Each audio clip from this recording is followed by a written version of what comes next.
What's good, peeps? All right, let's do this. Q&A time. Q&A part, I don't know, 18, 19, maybe even 30, I'm not sure. Apologies for this being a couple of days late. I was supposed to do it yesterday. I just had the worst hay fever known to mankind, like the worst. It's not that great now, but it's a bit better. Also, apologies for not doing a Q&A video. Normally, I do a Q&A video to say, okay, the Q&A is coming up, leave your questions below. I didn't do that. I only put something out on the YouTube community tab.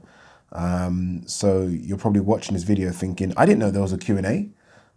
So apologies for it. Normally we get like, I'm not joking, like 400 questions. Because I didn't do a YouTube video, we've only got, which is good, I guess, which means I can probably answer all of them. We've only got like about 60 questions. So I might be able to run through all of these questions. So without further ado, let's crack on with the Q&A. All right, first question is from Finbar White. And it says, hey Ade, hope you're keeping well. Glad to see the channel growing. You're doing a great job. Question, which athlete from another sport would have made a good boxer? I can't think of an athlete specifically, but and I don't know why, I just think of rugby players. I just feel like they're tough, right? They're hard. And we've seen a couple of rugby players actually cross over into boxing and do pretty well. So I think I would always edge towards a rugby player first. I did though watch a documentary, I think it was on Netflix, about ice hockey. And it was a specific ice hockey player who literally was just the man when it came. You know, like ice hockey allows them to kind of have fisticuffs for a few seconds. Well, this guy literally was like 60-0. Like everyone he stood up against, he knocked out. I can't remember his name. So he would definitely be in it. Obviously, we've seen some footballers, crossover. Curtis Woodhouse, was a Premier League footballer who crossed over and became British lightweight champion, or was it light welterweight champion? So I guess we can't forget him. What's going on with my fucking email now? Apologies, Ade, bad language. All right, whilst we're sorting out my email, let's quickly just go to the questions on YouTube. The Combat channel says, is it true that the main reason why you idolize Joe Rogan is because he also looks 6 foot plus sitting down, but 5'1" standing up? You cheeky bastard. Yeah, Joe Rogan is very short, you know. Well, it's not very. I'm trying to think. So when he does his interviews, like, all right, Conor McGregor, for example. Conor McGregor, I would say, is about 5'9". Yeah, about 5'9". I'd say Joe Rogan's about 3 inches shorter than that. So that's not too short, 5'6", right? I'm 5'11". Yes, I wish I was 6 foot. I do, but I'm 5'11". You can't have everything, right? You can't have everything. So I'm happy with 5'11". I wasn't for a while. I remember like Ryan is like 6'3", and all of Ryan's friends like 6'2", 6'1", 6'5", 6'4". So when we were going out, I was always the shortest. I hated that shit. 786 NAF says, can Charles Martin lay claim to be the greatest heavyweight of all time? Martin beat Gerald Washington, who beat Hellenius, who beat Karnacki, who beat Marius Vac, who beat Kevin McBride. It's quite funny. Who beat Mike Tyson, who beat Larry Holmes, who beat Muhammad Ali. You know, one thing though, I'll say about Charles Martin is that I like this kind of rebirth of Charles Martin. He had a good fight against Karnacki, lost it, but a good fight against Karnacki. Beat Gerald Washington, stopped him, I can't remember what round, 4th or 5th round. He's in the mix again. He's in the mix for a big fight again. He's a top 20 guy, I think. And I thought he was done when he went off the rails after AJ, right? You get that money, he went off the rails. I think I heard something about him being shot at.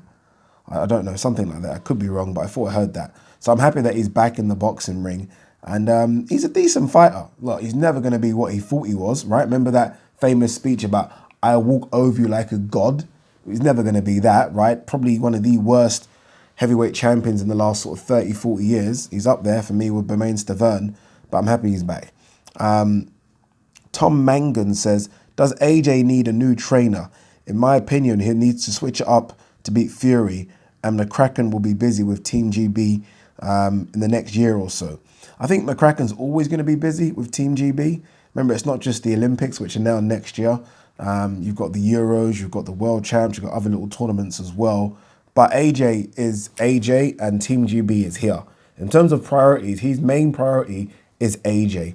I've been around that Team GB setup, and it's not just him. There are other sort of trainers as well. He obviously is the main man there, but AJ is like up here, right? I mean, it's the same situation when he was training Carl Froch. He was still doing Team GB stuff there, never interfered with anything. So, look, does he need another trainer? I mean, I think we saw AJ add to his training department in the Andy Ruiz second fight, and it was a new AJ. I think that AJ plus old AJ is a great boxer.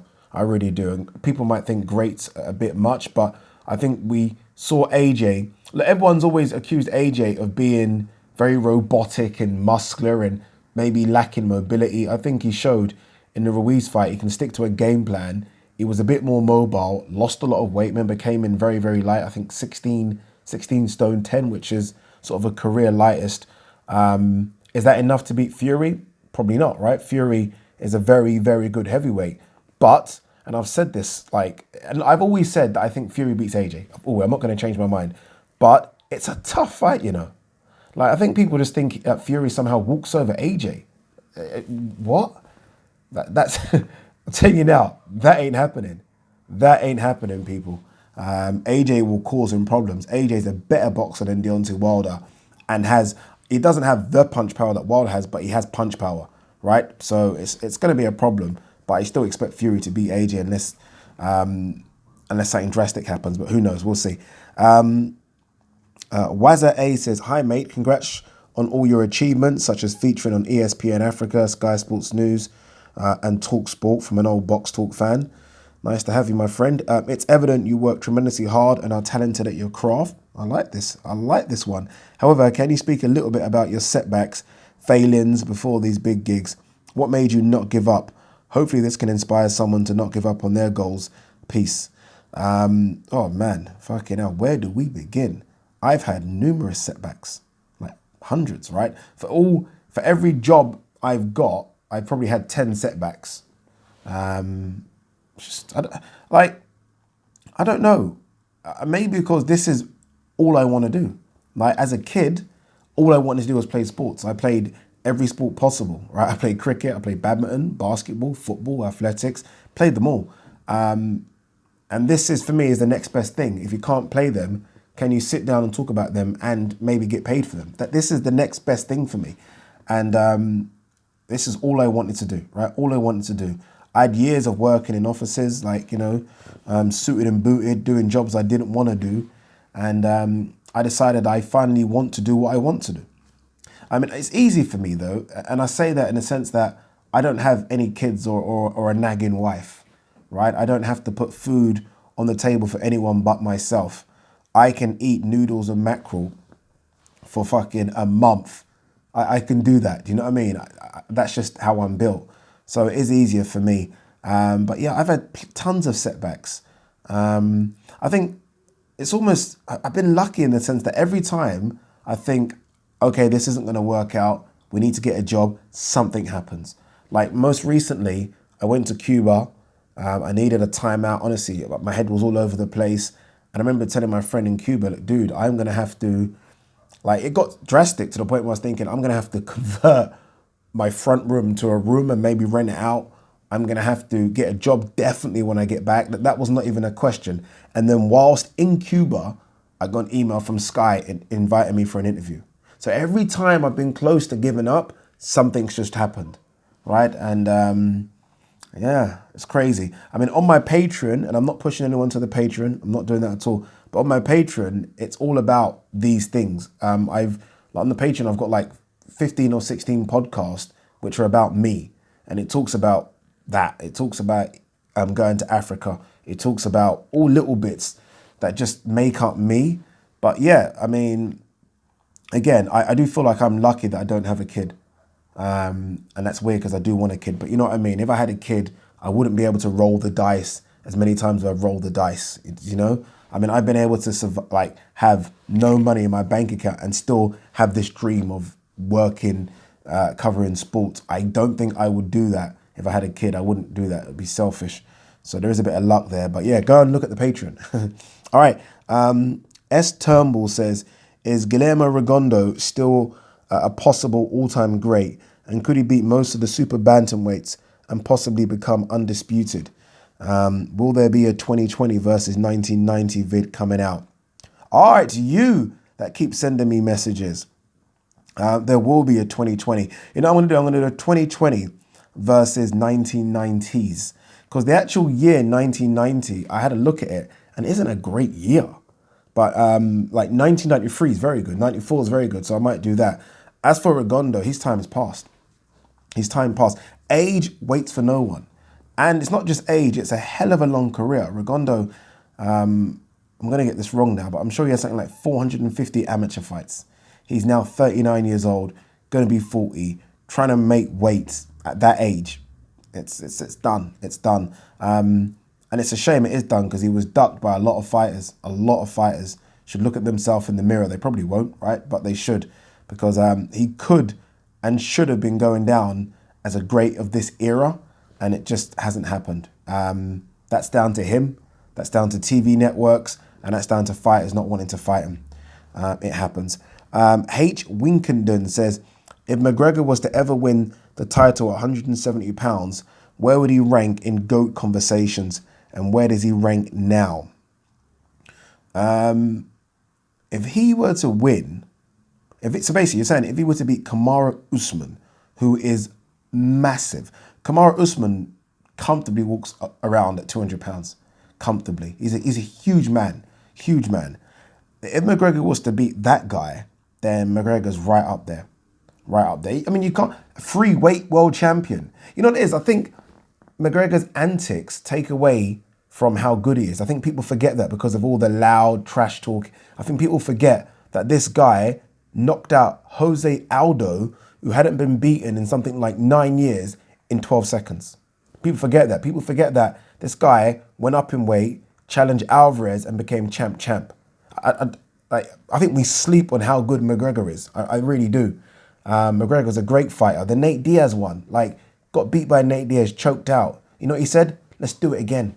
Let's do it again. Let's do it again. That was a tough fight for him, but let's do it again. And you know what? Let's do it at that same weight. I'm not making excuses. I'm not going to ball you down to 155 pounds. Let's go to 170 and let's roll the dice again. He's fucking a tremendous MMA fighter. Tremendous. And he just doesn't get the credit because of his mouth. Nurmagomedov is always going to be a problem for him. But do I think he could beat a Justin Gaethje? Yeah, I do. I really do. Do I think he could have beaten Tony Ferguson? Tough fight, but possibly, right? We know McGregor's movement and left hand, it's there. So, I think he's being slept on. Wazza A says, what's good, Ade? I know weight classes matter, but my question is, would you beat Chocolatito in a street fight, or would he knock you out from a punch from the gods? A punch you didn't see coming. Example, Ruiz versus Joshua 1. No, he would knock me out with a punch I see coming. He's a professional boxer. And look, he would hit me with body shots that would just make me throw up. I wouldn't last 10 seconds. I don't know how. What does he weigh? 118 to 122 pounds? He'll destroy me. I wouldn't even... I'd run. I'd turn away and go the opposite way. Honestly, opposite way. Ade, do you see anyone past or present beating Lomachenko with no size advantage, weight, height, and reach, basically on fully even conditions?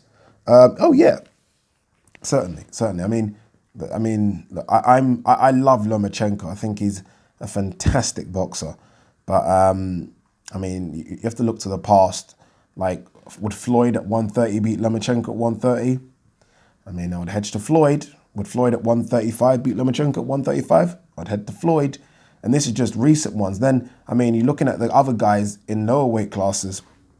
At 126, Barrera, Marquez, Pac-Man, Morales. It's tough fights, boy. These are tough fights. These are guys that are not getting sort of bamboozled by your movement. These are guys that are going to be there until the 12th round. Be there. Don't get me wrong. I'm not saying I'm not saying they beat Loma comfortably or Loma beats them comfortably. I'm just saying there's loads of fighters. Let's not be a victim of the moment with Lomachenko. I think he's a fantastic boxer. But the guys I just mentioned, all the guys I just mentioned, Barrera, Morales, Marquez, Floyd, Pac-Man, and that's just some of them, are just, you're talking legendary fighters that have proven it time and time again against other legendary fighters. So I'm not too excited about Loma beating those guys. Good fights, but I don't think so. What's this one? Fat Nixie347 says, if Joshua and Fury did an Instagram live, how many viewers would it attract? Why does boxing refuse to give us internet breaking content like this? Because you almost have to tease us with boxing. This is the thing. You can't give us too much. You have to tease us. If we saw Joshua and Fury in a studio going at it, I don't know. There's something mystical about. I've never even seen them two talk. By the way, I don't know if I can't ever. I've been to tons of press conferences. I've never seen these guys at the same press conference. Obviously, different promoters at times. There's something mystical about them not even being in the same room. So when they do come together, it's just, it's gonna be something, boy. It's gonna be something. I don't know. Just can't wait for it. If it happens, I doubt it will. All right, what's this one now? Hi, Ade. Hope you're well. This is questions from Tony. Oh, Tony, it's a long one, innit? Oh, it's a long one. Guys, try and please 3-4 sentences max. Tony here has sent me a mini essay, but we're gonna get through it anyway. I'm gonna try and paraphrase it if I can. Hi, Ade. Hope you're well. My question is, who do you think would have beaten a prime Roy Jones from any era? As we know, styles make fights, and there would have been a fighter somewhere in history to have another fighter's number. History shows us boxing isn't linear, where any one fighter could handle every single style, past or present. Although I have heard you say this with certain fighters such as Ali, which I disagree with. Roy is the only person who I struggle to think could have been beaten by anyone in the past, as his style was something we hadn't seen before, and I think in his prime was the best fight we've seen in the ring. Interesting. For instance, I believe a prime Floyd would have been beaten by a Tommy Hearns, who had a great jab with tremendous power and longer arms. I just don't think Floyd could have walked him down and outfought him if Hearns boxed behind his jab and forced Floyd to make him work. Oh, it's a long question, boy. Look, it's difficult, man. Roy Jones was a phenomenal fighter. But, I mean, even in the light heavyweight division over the years, I mean, you're talking about Archie Moore. You're talking over 200 and something fights. It's weird. I bet if you asked, someone from that era, if Archie Moore would have beaten Roy, they would have said, yeah. Do you know what I mean? They've watched Archie Moore all over the years. They've seen him. They've studied him. I mean, people like Gene Tunney. People like Michael Spinks was a great light heavy, you know. Michael Spinks doesn't get remembered as a great light heavy because of what Mike Tyson did to him. So there's a few out there. I don't know, I'm trying to think who else. Sam Langford. Do you know what I mean? These are names that, I'm not even a historian, but these are guys that, like, when sort of boxing gurus poll their top 5, or Roy Jones don't even get in there, you know, as a light heavy, doesn't even get in there, doesn't make it. These guys do, the guys I've just mentioned. Sam Langford comes up a lot. So does Archie Moore, so does Michael Spinks. These are all great guys, great technicians. I don't know. It's a good question. I'm not sure. I mean, like, Roy was unbelievable. But we can't discount some of those guys from history. I just don't know, and I haven't watched enough of them to say could they have beaten Roy, could have Roy beaten them. But just going by what boxing historians say, they make them favourite all the time. I don't know. Marcus Flint says, honest opinion, do you think if Wilder loses the rematch, he will retire? He's already stated several times that he hates training camps for boxing and can't wait for that to be all over one day. Everyone says that though, by the way. There is no boxer that starts a training camp and enjoys it. None. Like zero. There isn't a boxer alive today. So I'm even talking past boxers that say, oh, I can't wait to start training camp. Why would you want to put yourself through all that? No one wants to be hit in the head through sparring. So don't take that as anything. What else have you said? And with the size of his ego, would he be able to handle another loss and go back to the drawing board and try to string together some wins against top opposition? Or do you think he'll just leave the sport altogether rather than risk losing to other opponents as well? It's a good question with Wilder. I don't know. I guess it depends how he loses, right? If it's like a war and it goes to points and it's a split decision and then somehow he could argue and thought that he won, then he's definitely stand. If he gets dismantled the way he did it in the second fight, then he might go. He might go. And that's for a few reasons. Money drops, right? If he gets dismantled again, where he's going to get paid something like 20, 25 million, even though he's not really a draw, 20, 25 million for this third fight. If he loses again, he might go back to the kind of money we're hearing Wilder make before he became this phenom, right? Which was 1-2 million. I mean, is that enough to get him out of bed? I don't know. He would have earned from the Ortiz fight, the second one, Fury, 3 fights, and Dominic Brazil, he would have earned 100 million plus. He might be okay. He might say enough's enough. Wilder's going to be 35, I think, soon. He might say, you know, I've done it. I was WBC champion for a long time.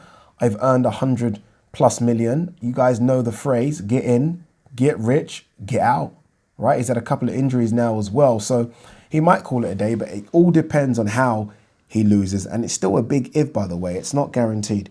Niall McKeown says, will you and Ryan do a live stream and commentary on live fights? And what happened to Hatman's second channel where he did live streams? I don't know about Hatman's second channel. I didn't actually watch that. With regards to me and Ryan doing a live stream, I've not even done a live stream myself. So the idea of me and Ryan doing one was a bit far-fetched for now. I do want to do that though, like Joe Rogan does it, where I think he calls it Fighter Companion, where they put a fight up. You can't obviously see the fight, but him and like Brendan Shaw, Brian Callen, and Eddie Bravo are talking about the fight as it's happening. I do want to do something like that. Again, guys, look, I've got so many dreams and aspirations. My dream isn't to stay in my front room and fucking record off my phone. I do want to go to a studio where it's a proper setup and there's cameras and lights, and that's the dream. So when I get to that, which hopefully isn't too long, you never know, God willing, there's so much I'm going to do, so much. The Lost Soul says, if you were to pick, who should Boazzi face in his next 3 fights? Who should Boazzi face in his next 3 fights? I still think, I know I've said this before, but I think I'll still go Callum Johnson. I think that's a good step up. I think Callum Johnson is coming to win. It's an all-British fight. I think it's fair to say Callum Johnson's European level, so that's the first step up. Second step up for me would be fringe world level, someone in and around the top 15. It's a risk. And for me now, once you step up into the top 15, it's literally dead man walking anyway. But I would go someone like a Sullivan Barrera, kind of a veteran of the light heavyweight division. He's had a few losses. I think Kovalev beat him, I think, right? Did Kovalev beat him? I think Andre Ward beat. But anyway, so Sullivan Barrera. And then I would go world level. So someone that is definitely top 10. So I'm not even talking about Bertabiev or Bivol, by the way. I'm not even talking about those guys or Vodsdik who lost. I'm talking about someone like a Joe Smith or a Jesse Hart. Someone like that, I think, would be, again, those guys have lost a few times, like I think 2 or 3 times each. So those would be my step-ups for him. And then, obviously, we'll move into the top guys. But let's get to someone in the top 10 at the end of that number 3. Will Butler says, what is the greatest single punch you've ever seen thrown? Mine would be Martinez versus Williams, Hearns versus Duran. That's number 1. By the way, that is number 1 without a shadow of a doubt. But let's read the rest. Pac-Man versus Hatton. Ooh, that was vicious, that one. Marquez versus Pac-Man. Yeah, that one's kind of underrated, isn't it? But Froch Groves too. Fucking hell. You know, like that is where were you moment. I remember exactly where I was. That one. I remember I was in a pub with Ryan and the whole Box Talk crew, and the pub erupted. It's not like we were all Froch fans, But that's the way you end an argument, right? You're like, that's the way, when it's been so much beef and back and forth and it's, boom. That's it. There is no, and for Froch to retire on that punch as well, 80,000 Wembley. I know he says it all the time, but you know, people get upset with him for saying that all the time. Obviously, he's winding people up, but why wouldn't you say that all the time? You fought in front of 80,000 people at Wembley Stadium. Like I would say it every day. I would fucking buy T-shirts on it, literally. So I'm going Hearns versus Duran because it's scary. It's like how that punch didn't break his jaw and give him brain damage forever, I don't know, because it's so on the button. So on the button. I mean, Jesus. Vicious. Romano Barros says, what do you think of the YB, the last LDBC Slayer, and TM Booth? What is YB, the last LDBC Slayer? I have no idea who that is. TM Booth is a joker. Interesting guy, right? Interesting guy. Who wins, Haney or Garcia? No idea. I would edge to Haney, right? But again, you guys know what I'm about. I've said this a few times. Both of them need to step up. Both need to step up. All right, Nathan says, Ade, what are your thoughts on Jaron Ennis and Chris Colbert? Both look like quality prospects so far. And also, do you think a lot of boxing fans are too quick nowadays to dismiss a fighter after taking a loss? It seems totally ridiculous in my opinion. Keep up the good work. Jaron Ennis. Yes, very good welterweight. This is it. You know, we always talk about the welterweights right now, right? And we always say the same 6 or 7 names. Jaron Ennis is unbeaten. I think he's only like 22 years old, 25 fights, 25 wins, 23 knockouts. Ridiculous record. Needs that fight. You know what the problem is about the welterweight division right now? There isn't really a gatekeeper. So you know what? Louis Collazo is a good gatekeeper if he's still at 147. I think he might have moved to 154 or he goes back and forth. That's a great gatekeeper match for Jaron Ennis. Risky, but a good one. Chris Colbert, super feather. He's an interim champion. Unbeaten again. Good fighter. Tough division. Tough division. Super feather. Tough. But yeah, look out for both of them. I mean, I think I'm more looking out for Jaron Ennis because I like that welterweight division. Again, we need some new blood in there. We keep saying the same 5 fucking guys all the time, don't we? Let's put this. All we say is Porter, Furman, Crawford, Spence, and Pac-Man. And maybe Danny Garcia as well sometimes. But yeah, we need to add some new blood into that. And I think Ennis could be that guy. As for the way we write off people, it makes me sick. Like, I was arguing with a couple of people about Deontay Wilder the other day. Oh, Deontay Wilder's done. Lost to Tyson Fury. Like, we praise Tyson Fury so high. Someone loses to Tyson Fury, they're done. But it can't be like that. You can't be that high up and then you lose to that person, you're done. You can't be. And this is the reason why a lot of these fighters don't want to fight. They see this, right? And they know that fight fans nowadays are so fickle. We lose a fight, we are done. We're not done.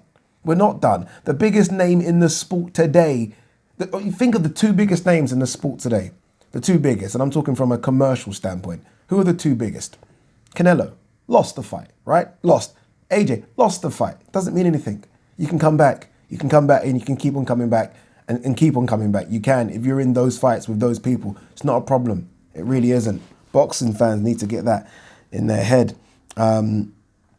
Paul Ewart says, sorry, I might have said that wrong. The surname is spelled Ewart. You know me, I'm butcher names. What do you think of 7-8 Sports comments on Fury team drugging Wilder's water? This is the first I've heard of this.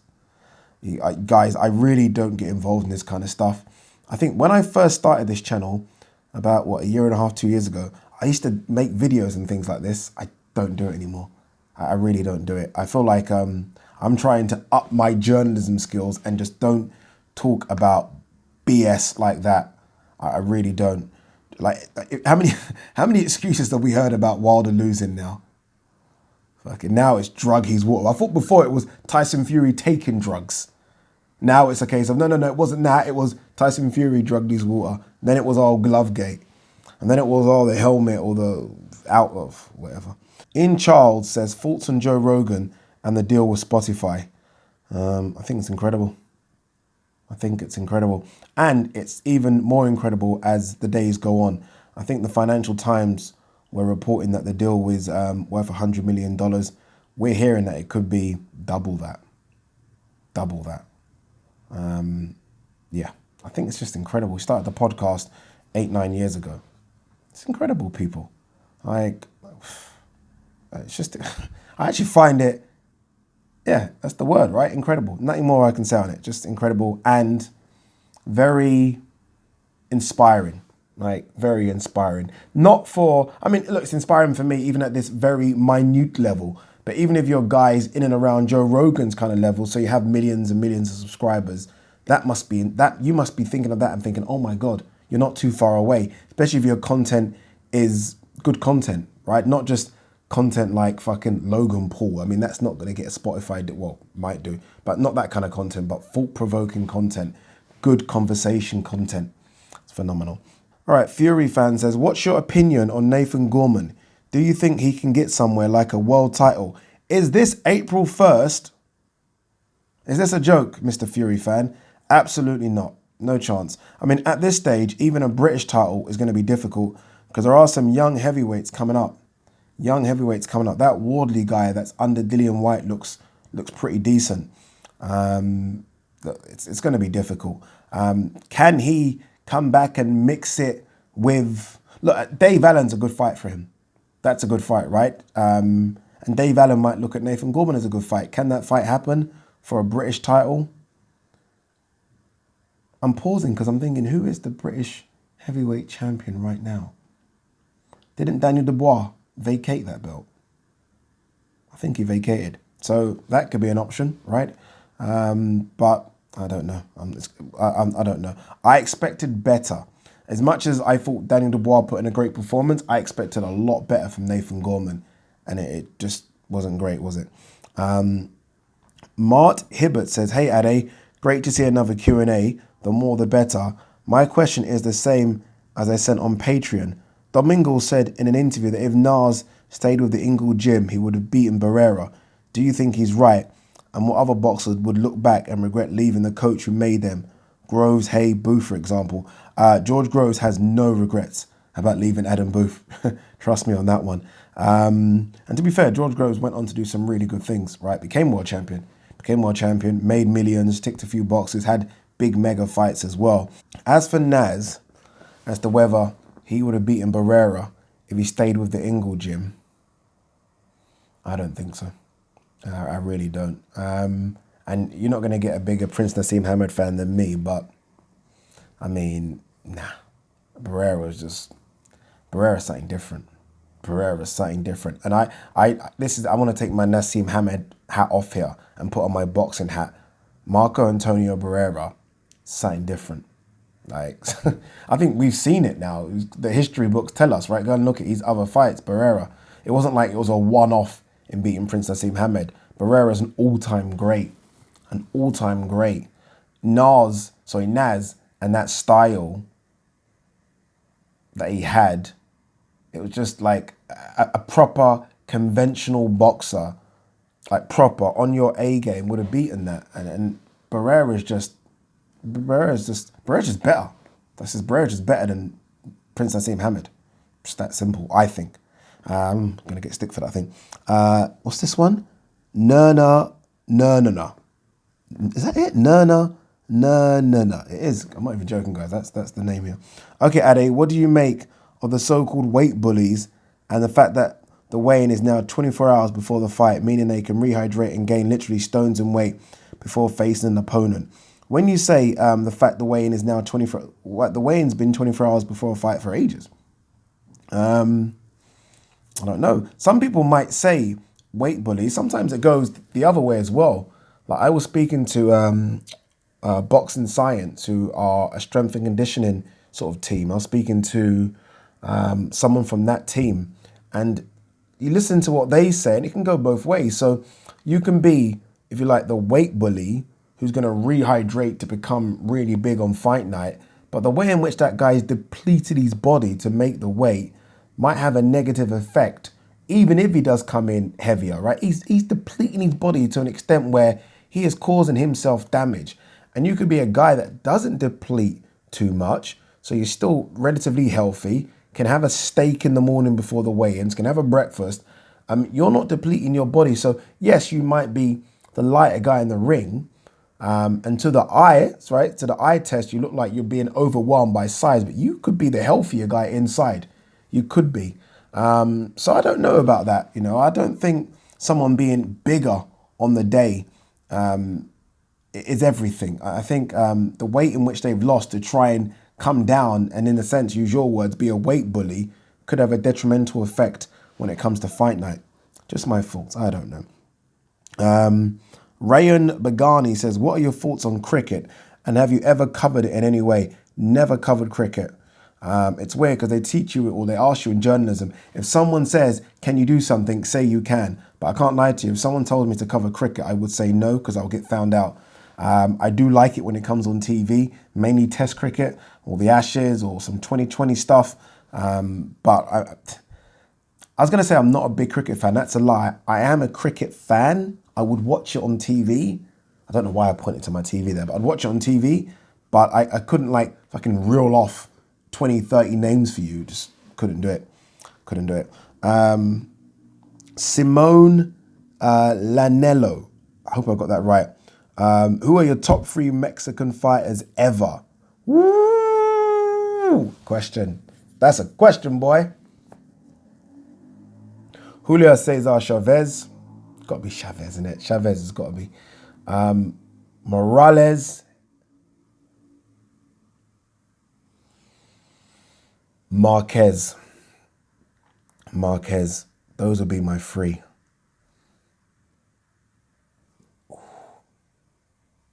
Those would be my 3, yes. Chavez, Morales, Marquez.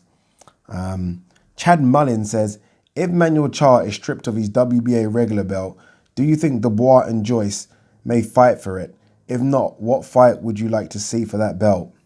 I've not even looked at the rankings, but I would like to, for me, look, I'm a bit of a traditionalist in the sense that if you worked your way up in the rankings, even if we don't know you, even if you're not a draw, even if you're not a superstar, follow the fucking rankings. Why am I swearing? I don't know why I'm swearing again. But we should follow the rankings, right? It shouldn't be a case of Dubois and Joyce are kind of big names over here, so they should fight for it. No, if whoever is number 2 and 3, right? Because Manuel Charr would be number 1. So if it's number 2 and 3, they should fight for it. And I'll be happy with that.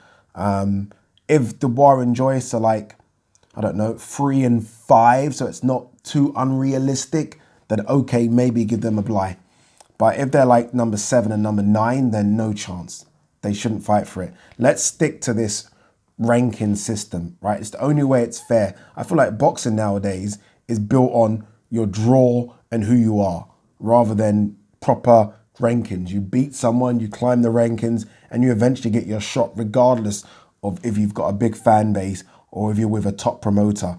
There needs to be some sort of logic to this now, and it's just been thrown out the window, completely thrown. And this Dillian Whyte situation just highlights that, right?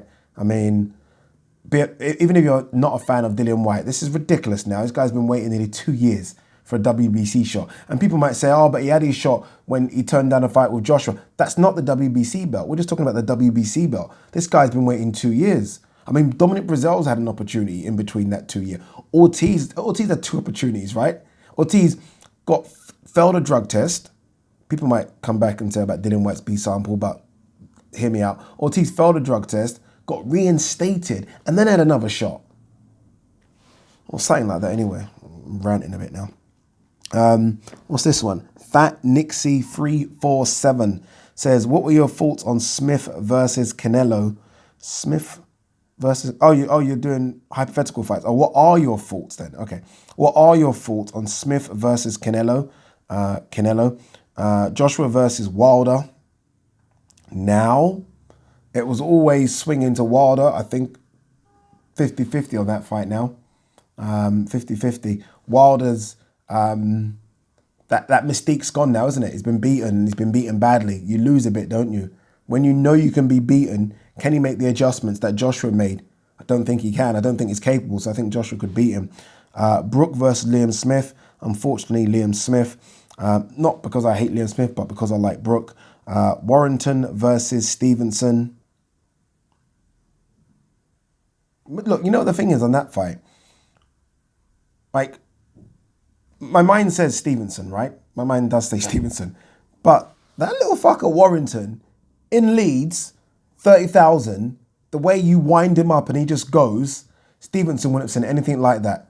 Amateur or pro. Wouldn't have seen anything like that. Wouldn't have seen anything like the noise that is going to be made by those Leeds fans. I'm telling you now, that can mess him up a bit. I would edge to Stevenson, but I'm not sleeping on Warrington. Not at all.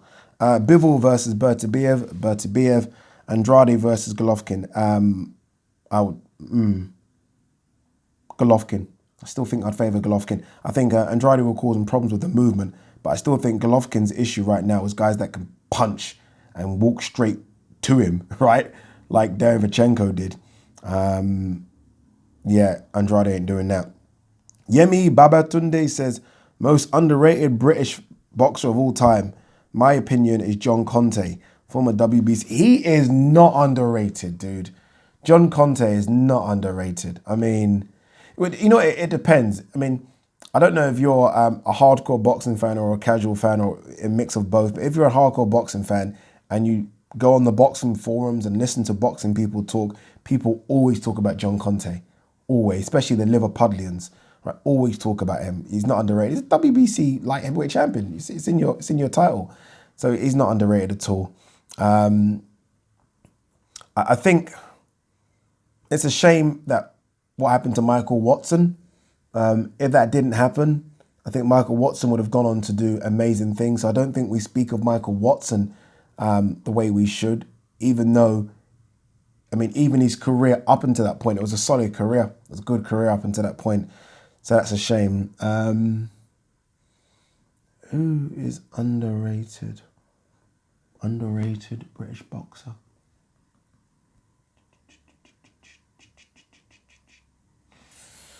Can't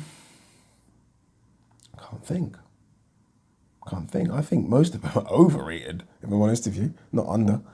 All right, Ben Fleming says, you mentioned in one of your previous videos about the positives of Fury switching trainers to keep things fresh. Do you think the idea of trainer loyalty is hindering boxers' development? I wonder whether they should be more like football managers, change every few years to bring in new ideas, philosophies, etc. It's a tough one, that. It's a tough one. I mean, I think it worked for Fury. Will it work for everyone? I'm not quite sure. Some people I know have said, like, if Derek Chisora didn't stay that long with Don Charles, maybe we might have seen a different Derek Chisora, right? I think we're seeing a kind of different-ish Chisora now, right? I mean, he actually looks a bit better than I think he did a few years back. So I do think it's good to switch it up if things go wrong. If things go right, then continue. But if things go wrong, I think that loyalty just needs to stop, right? It needs to stop. But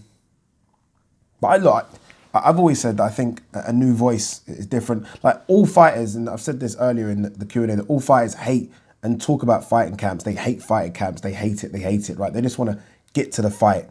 And so I think mixing it up and hearing a new voice in training camp can help with motivation in training camp as well. Seeing something new, different techniques, like new drills, that can help. Imagine going into the same fight camp for 10 years with the same drills, the same preparation. Obviously, things will be tweaked based on who you're fighting, but it's kind of the same. Imagine that for 10 years. Like, must be tough, right?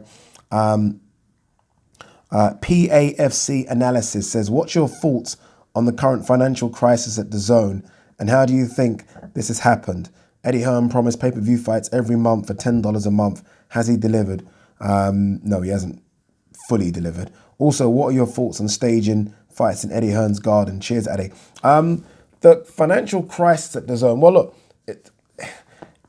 I don't know if crisis is the right word. There is an issue, right? The issue is twofold. It's number one, they haven't got the signups they wanted. They'll come out and say they have, they haven't. There's no way they've hit that target. And number two, COVID-19, right? All sports events have stopped, and where they probably hoped to stage some very big fights in this period, like Canelo fighting, Billy Joe Saunders maybe as an example, that would have got the signups. They might have lost, I don't know, potentially 100 to 200,000 signups in this period of non-boxing. And that's a huge amount of money, right? Huge amount of money. So, yeah, in fact, it's threefold as well. The amount of money they're paying boxers is stupid, and it's ridiculous. And that I feel like a hypocrite saying that, because I've always said that boxers should get paid. But the amount they're paying and the amount they're putting out there that they're paying, and we know these figures. Eddie Hearn has said it, right? I mean, he's openly spoken about offers he's sent out, and you're hearing these figures, and it's just stupid. It's stupid, and this isn't sustainable. It really isn't. I mean, the only way in which the zone works, and I've said this before, is if they breach here, and by breaching here, they need to get football rights, and by breaching America, which is obviously the biggest market, and for that, they need NBA or NFL. If they don't breach those, it's just not going to work, right? Because everything else is kind of, look, boxing's good. It's great to have boxing on there, but boxing, for me, is still kind of a tier 2 sport.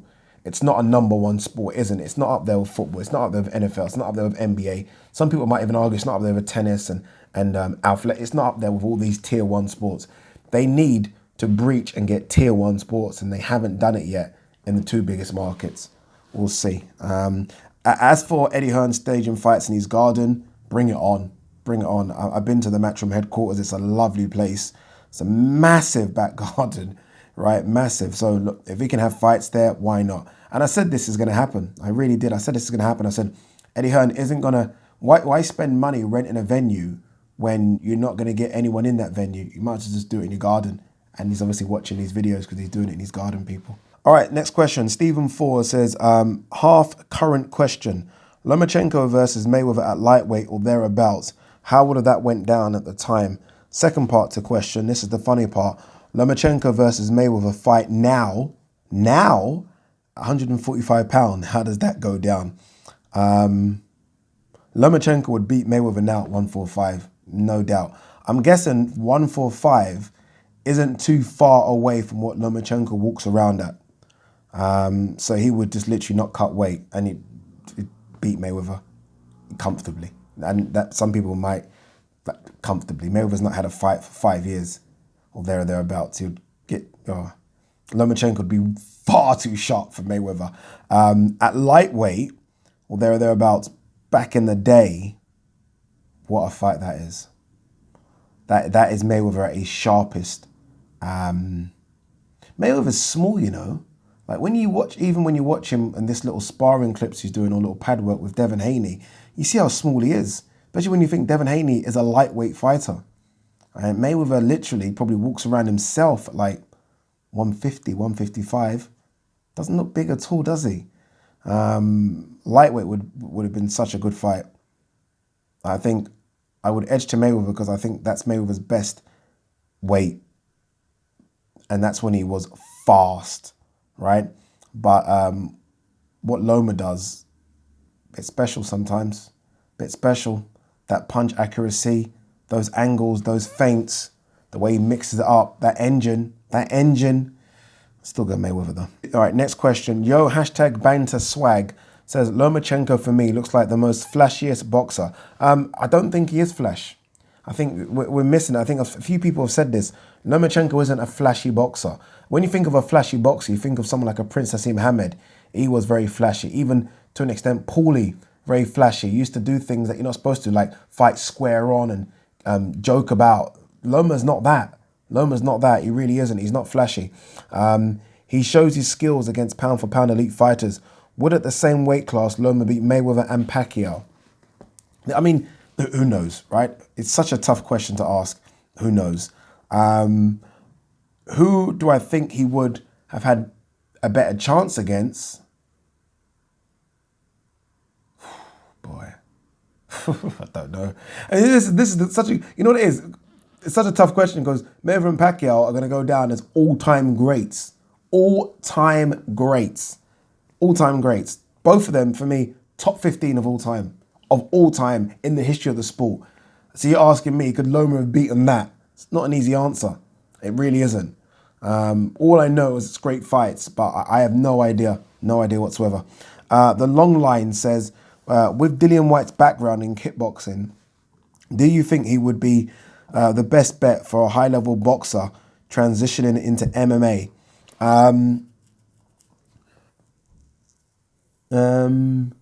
Don't know, man. I know we say Dillian White's background in kickboxing, but that's, I mean, how many years ago was that? 12 years ago? Like, when did Dillian White, like, how long ago did that even happen?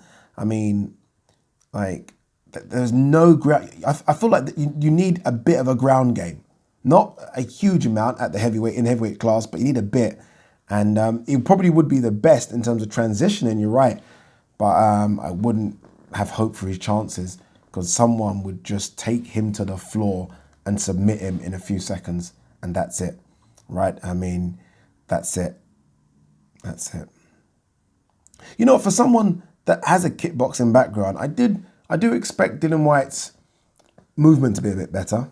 Or maybe, should it be? I don't know. I feel like with a kickboxing where it's all about stance and, you know, getting that stance and separation to unleash your kicks.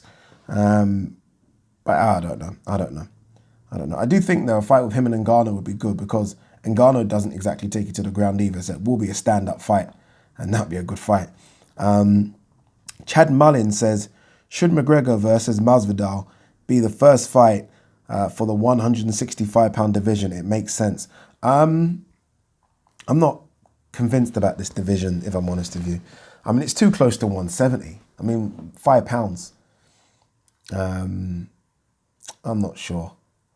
I think if anything, and they might want to do a couple of catchweight fights. If anything, it's been brought up before. I think even today I saw something about Anderson Silva saying he wants a 175 catchweight fight with Conor McGregor. If anything, they should do a couple of catchweight fights. But in terms of another division, I just don't know. I just don't know if it's going to work the way people think it's going to work. Yeah, I just don't know. Cian, or I think it's Cian, spelled C-I-A-N, said, if you could only watch either boxing or MMA for the rest of your life, which would you pick? Boxing. I know I talk about MMA. I do like MMA. But nothing gets the stomach move in a funny way like a big boxing match. Like, I remember when Yard fought Kovalev, fucking hell. I was literally, I just frantic. That feeling of two guys going to war and you have absolutely no idea what's going to happen. You could say the same thing about MMA, right? It just doesn't, you know, MMA does do it for me, actually. I'm thinking, like, let's not lie, Ade.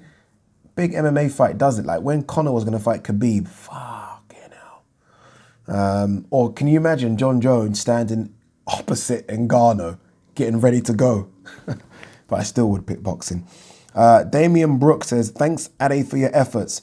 Now, what do you think about a matchup between Kamaru Usman and Conor McGregor for the welterweight UFC strap? Thanks.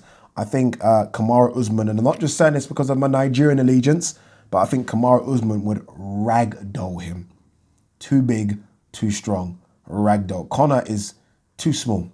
Too small. 155, the perfect weight. I thought 145 was killing him. 170, he's just too small. Too small.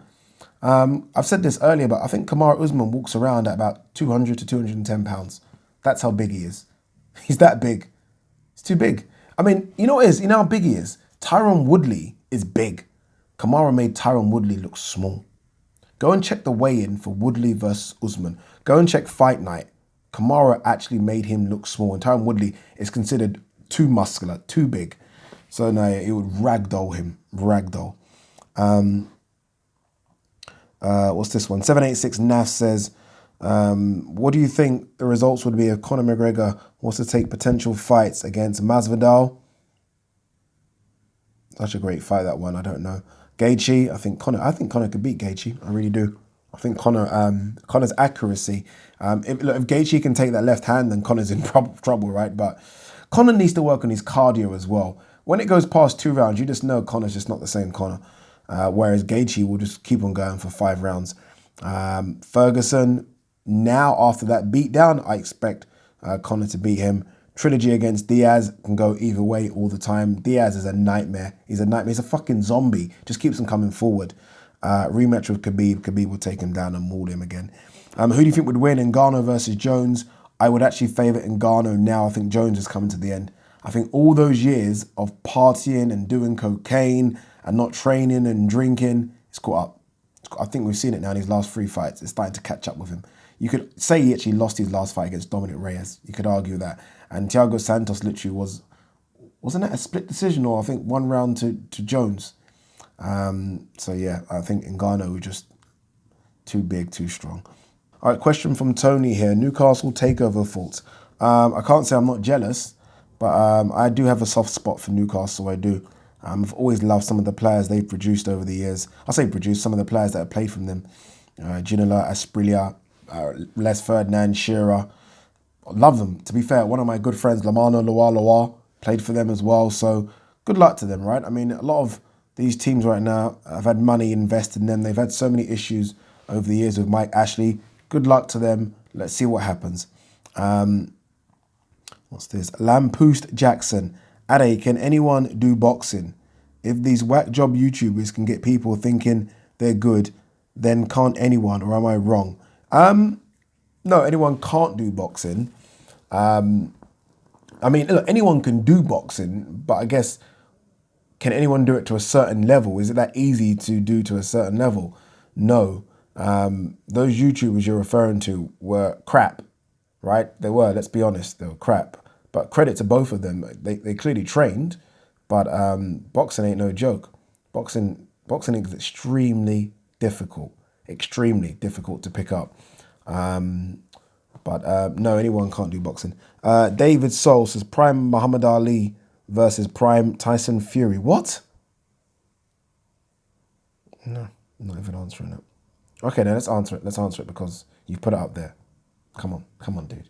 You're talking about, you're asking me to pick between the greatest heavyweight, maybe even the greatest boxer of all time, right? 1 or 2 between him and Sugar Ray Robinson, and Tyson Fury, just because he beat Deontay Wilder. Or is it because of the Vladimir Klitschko thing as well? Okay. Fraser Steen. Oh my God, I think I've answered every question. For the first time, I think I have 3 more questions. Fraser Steen says, where should boxing draw the line with bad behaviour? And who, if anyone, should draw that line? Haney, Billy Joe Saunders, Jarrell Miller, Errol Spence, and Javonte Davis spring to mind as recent examples of varying severity. I like that question. We need a world governing body. Right? Because let me tell you now, behind the scenes, none of these promoters are going to be moaning about their activities because, what's the phrase? Any publicity is good publicity. We need a world governing body that can slap these people on the wrist when they do something bad or go out of line. We don't have that right now. Boxing is fractured. We have different governing bodies all over the place, different sanctioning bodies, different promoters, different jurisdictions. It's just too fragmented. So a world governing body would do that, right? And we don't have one. It's a shame. Taylor to the Stars. Do you ever listen to the PBC podcast? They recently said Joshua isn't getting into the Hall of Fame. Wilder is more likely to. And Dillian White, one of most overrated boxers of all time. Thoughts on these ridiculous statements? Who said this? Who hosts the PBC podcast?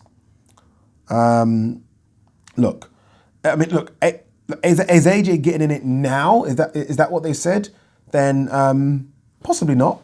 Possibly not. I do think to get in now, he has to fight the best, or he has to fight one of the best in his era to almost get in now. So that is Wilder and Fury. He needs that Fury fight to get in. Has that Fury fight, wins, he's definitely in, right? Right now, I can understand why they might say that. I'm not having, did they say, what did you say that? They said Dillian White was getting in. Wilder more likely. Wilder's not getting in no fucking Hall of Fame. That's a joke. Dillian White, one of the most overrated boxers of all time. Who hosts this podcast, by the way? That's blasphemy, that statement. Blasphemy. Because I think Dillian White is one of the most improved boxers in the last 5 years. I really do. the fact that I think Dylan White is like the fact that people now even think Dylan White will beat Joshua to me suggests how much improved Dylan White is. There aren't, I don't think, 5 heavyweights that beat Dylan White out there. So if he's overrated them, what's the rest of them, right? Dylan White is legit. I mean, I don't know.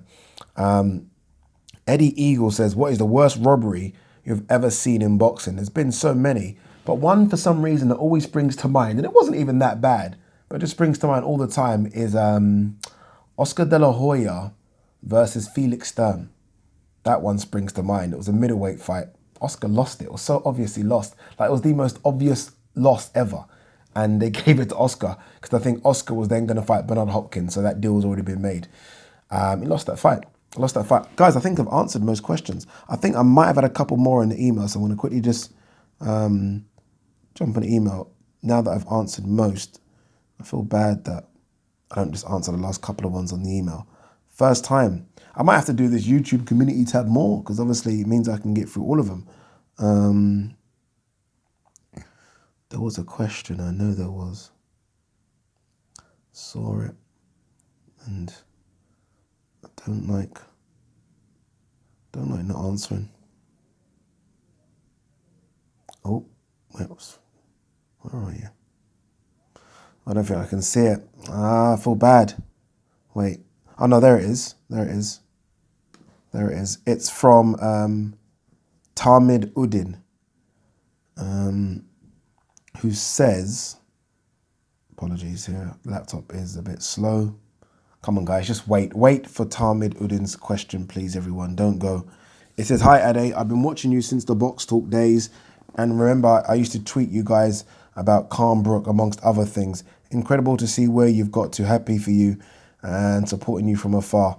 Big congratulations. Thank you very much, brother.